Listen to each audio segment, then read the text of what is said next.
It's really laudable what the families of the Continental Connection Flight 3407 have done. They've tried to take their tragedy and make something good about it, out of it for all of us, you know, and you too, all the traveling public in this country. And it's also our cause as professional airline pilots. As Jeff said, you know, as the families were trying to deal with our losses, we wondered, what can we do?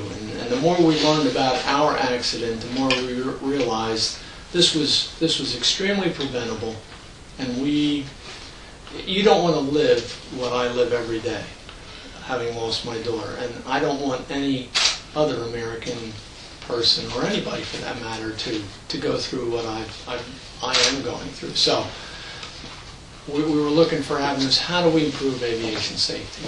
And so we've you know, put together a plan, and we've been working with Congress very heavily over the last 6-7 months to accomplish that. One of the issues that's still a sticking point in Congress that we absolutely think has to happen is we think that all pilots in our nation's cockpit should have airline transport pilot's licenses. Mm-hmm. Right now, only the captain has to have an airline transport pilot license. The first officer does not.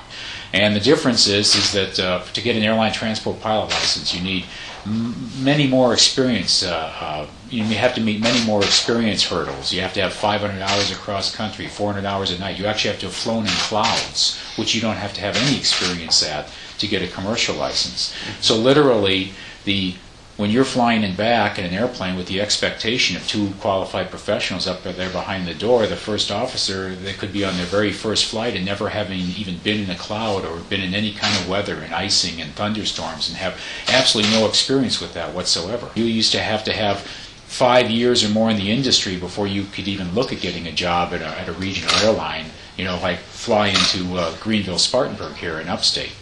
But because they're not really desirable jobs anymore, they pay literally fast food wages, you cannot get trained professional pilots for those wages anymore.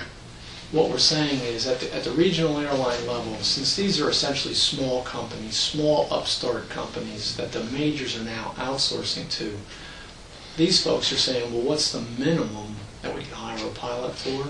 Well, the FAA established these minimums 15, 20, 25 years ago, long before you know, the sophisticated aircraft, etc., existed. So I had 4,600 flying hours, which literally is the equivalent of at least 5 years to 10 years of experience before I ever got hired by US Airways into a jet airplane, and that was the norm back then. But now it is not, and we think that there has to be some sort of floor put on every airline in this country of experience just for safety reasons.